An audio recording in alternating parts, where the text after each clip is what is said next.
When you are in alignment with your energy stream, you can tell by the way it feels. In other words, we have come into vibrational alignment or closer to it with sound. Are you hearing? In other words, the adjustments, little by feeling your way, have been greatly improved. And the way you come into vibrational alignment is by caring about the way you feel. Now, we noticed that there was not one of you who was willing to sit here for the day and endure the sound out of alignment. Everyone was looking around. Everyone was wondering what could be done. Everyone was wanting something to be done. In other words, not a pleasant way to spend a day.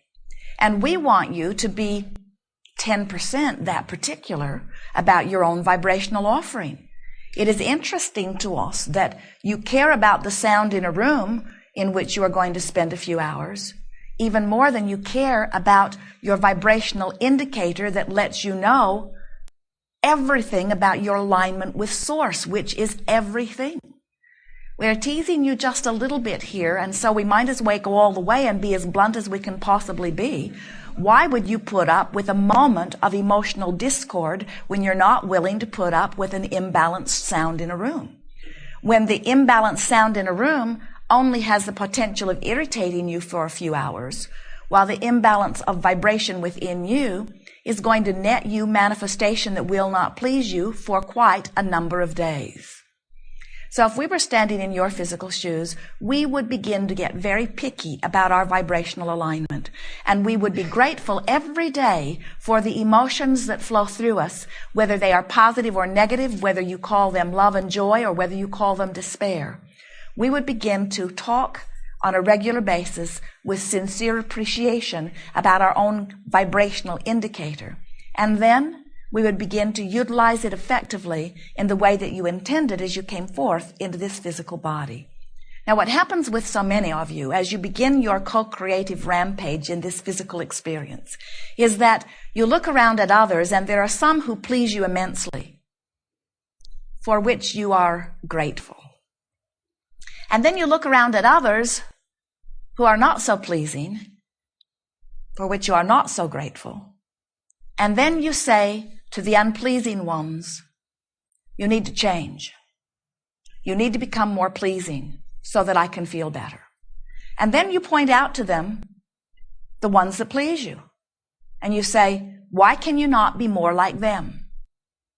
Now, many of them, and you have been among them, many of you care so much about the one who wants to be pleased, being pleased, that you will attempt, you never fully achieve it, but we see some of you go after it pretty hard, sometimes for most of your life. You try hard sometimes to adjust your behavior, even your beliefs, often your words, so that the one who thinks they would be more pleased if you were different can maybe be more pleased when you become different. But soon you discover they're usually still not very pleased. And then the greatest awareness of all descends upon you. There is more than one of them. And they want different things from you. Sometimes they want opposite things from you. So now your dilemma begins, and also your deception. Because now you try to be whatever anyone needs you to be so that they can feel good. And in the process, you lose your own sense of guidance because you lose track of that rhythm that was flowing to you. You've forgotten to think and feel. That seems unimportant. Instead, it feels like you should behave and then check the response of that one, and then behave and then check for the response of that one. Some of them get very vocal. They write commandments. They make rules. They make laws. They lay down the laws. They enforce the laws. They offer signs of disapproval. They offer real punishment. And so we see you, bless your hearts, scrambling around, trying to do the impossible, trying to adjust your behavior so that somebody who has nothing to do with your vibrational nature can find a moment of less discomfort as they view the condition which you have stood on your head to change. And we're here to say to you, friends, it's not worth it.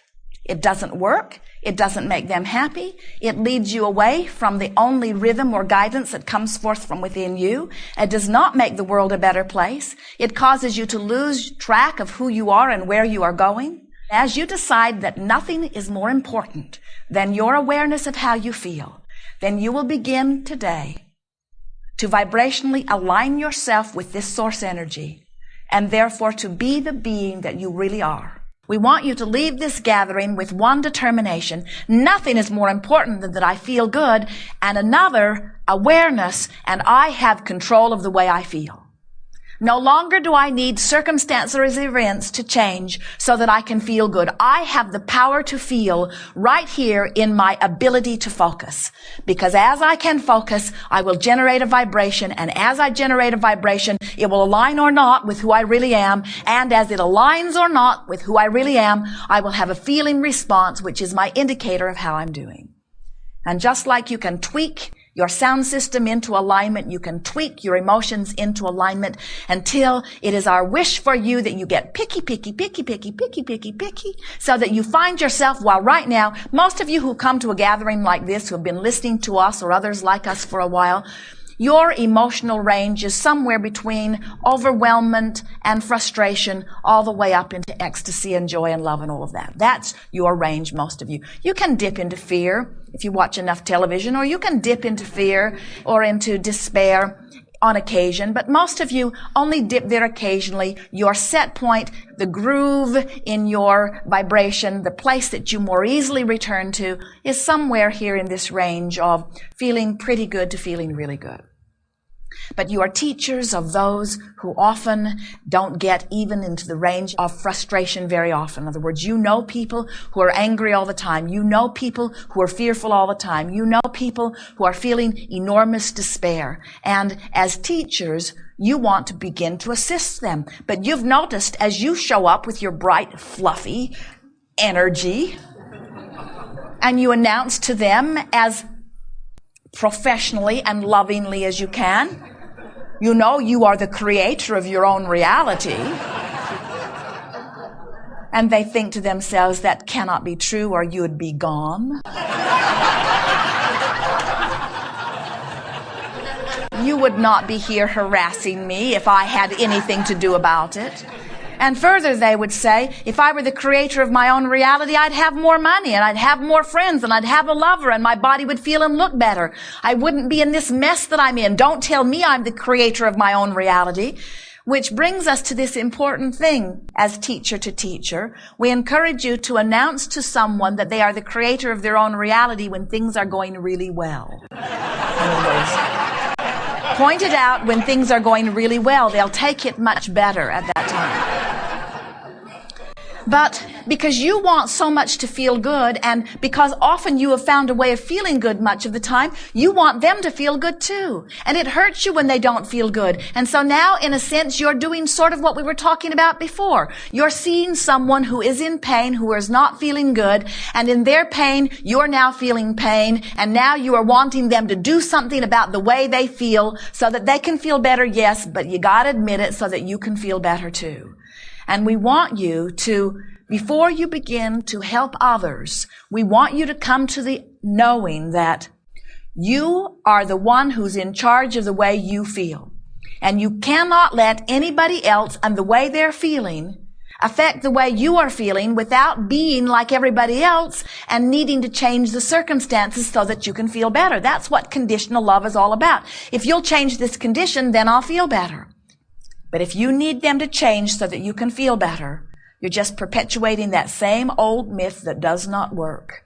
And they can smell the rat. In other words, how many of your children know that the only reason that you want them to stop doing something that they really want to do is because it would make you feel better?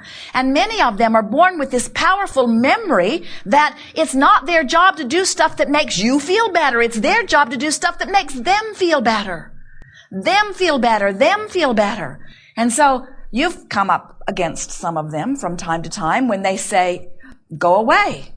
I'm not going to adjust my behavior so that you can feel better. And if you get very strong with them, then as we said earlier, they will just get very good at deception. They will pretend the way you need them to be so that you can feel better while they go ahead and be who they choose to be. And we would like to say to you, if you will let everyone have their own experience, and you will teach through the clarity of your example that you have discovered how to be joyful no matter what. Everybody wants this. Everybody wants to feel good. There isn't anything that anybody wants or has ever wanted or ever will want that is for any other reason that you believe in the having of it, you will feel better. So when you make the decision that you're going to choose thoughts that feel better to you, then you've made the decision that you're choosing thoughts that are vibrational in alignment with your source, and under those conditions, you've got to thrive. And then you are a teacher worth watching in the only way that teachers teach, through the clarity of your example. We're going to show you how to move up this emotional scale. Not so much because you all need to move up the emotional scale, although sometimes you do, but because we want to show you how to help others move up the emotional scale. But another very big reason, we want you to no longer feel so much despair about where you or anybody else is on the emotional scale. You don't look at the gas gauge on your vehicle when it says empty and feel moral responsibility. You don't feel embarrassed that your gas gauge says empty. You just go get some more gas, don't you? Nor do you put a happy face sticker on it to cover it up. In other words, you don't pretend that it's other than it is. In other words, you let it be what it is, you take it as the indicator that it is, and then you adjust your behavior accordingly. And so your indicator, your emotional indicator, is the same sort of thing. Sometimes we see you happy and feeling proud of yourself for being happy, because after all, you are a student of deliberate creation and a teacher of deliberate creation, and so you're proud that you're happy. And what we want to say to you, that's nice. In other words, that's just fine, but we don't want it to follow that then, therefore, you are then embarrassed if you are unhappy. We don't want you to put this moral judgment. We don't want you to be embarrassed that you've got negative emotion going. We see you suck it back, cancel, you'll say, as you speak or think a negative thought. You don't want the universe to get hold of it and start perpetuating it. And we say, don't worry about it. There's plenty of leeway. And most importantly, stop beating up on yourself for negative emotion. Negative emotion is a wonderful thing. It's a vibrational indicator. It's not your job to come into this environment of variety and always feel only one way. Your emotions are there to help you to discern the direction of your thought.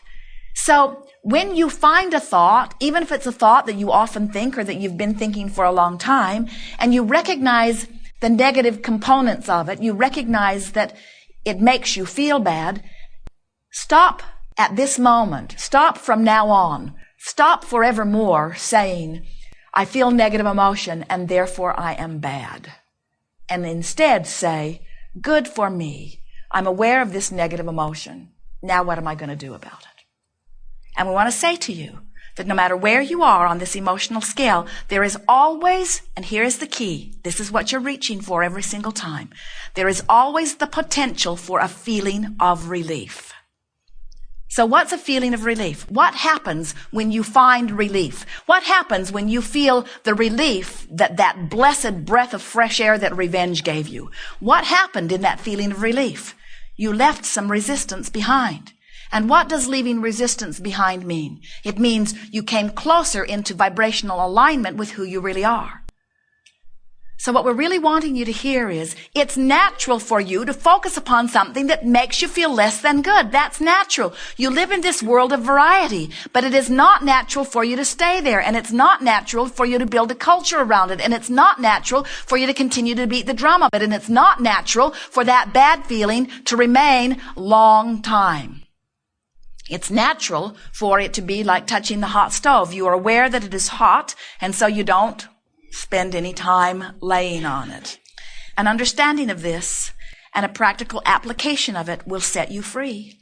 It will set you free of despair. It will set you free of the bondage of trying to control others that you can't control. It will set you free of the bondage of needing the world to shape up before you can feel joyful. It will set you on the track that you came forth to be on. Life will look good to you right away. You will begin to be the loving being, the freedom-seeking and finding being that you are.